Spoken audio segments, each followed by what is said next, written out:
Have you ever gone on to Zillow and wondered what that three-letter code meant? Well, stick around. That's what we're talking about next.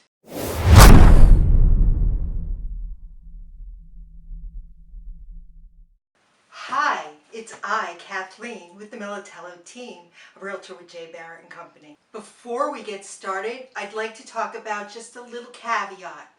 When you go to Zillow and you find listings, you should be aware that Zillow does nothing except they have a feed from our MLS to receive the information. It is your local realtor who provides all of that information.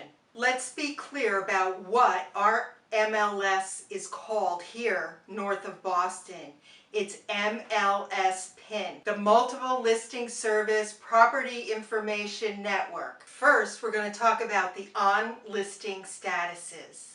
New listings, just as they sound, they're brand new listings. They only last as a new listing for 3 days. Then they go into the active status. When a property is listed as active, they are properties available for sale. Price changes. That's when the real estate agent and the homeowner have agreed that there should be a price reduction on the property. Back on market. That's one you need to watch out for. If you go to see a home that's back on the market, please ask your agent to find out what happened and what the reasons were behind that listing coming back to market. You want to know that before you go and see the property. Extended.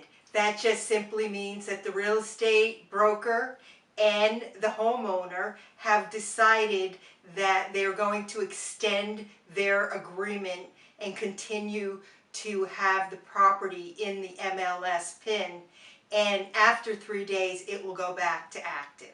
Reactivated, that simply means that the property has previously expired and the broker and the homeowner had decided that they were going to put it back on the market. That also lasts for 3 days and then it goes active. Off-market statuses. Contingent.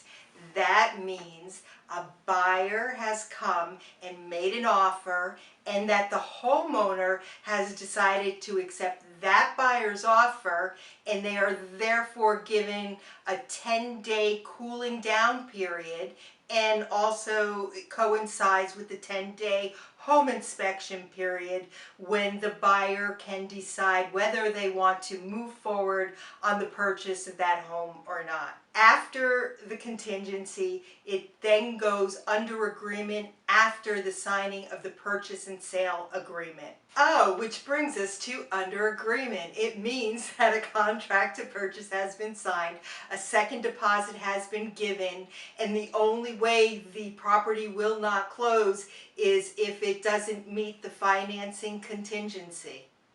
It's the only contingency left. Expired, withdrawn, and canceled. Expired listings means that the contract to list that property has expired. If you see a home that's expired and you think you may be interested in that property, please let your agent know. They can do some research and find out if you can go and view that property. A canceled property means pretty much the owners changed their minds and they've decided that they don't want to sell their home anymore. However, with that being said, just as with an expired listing, ask your agent to follow up on that and find out if you have an interest in that property. Withdrawn. The owners requested that the property be taken off the market. It stays that way until it's either put back on the market or it expires. I wanted this video to be very quick and short. I hope it's helpful to you, and if you want further information, please click below, because what I will provide to you is the same sheet I used to explain what these three-letter acronyms mean. Until the next time, it's I, Kathleen. Have you ever gone on to Zillow and Have you ever gone on to Zillow and wait to give you these bloopers. Withdraw.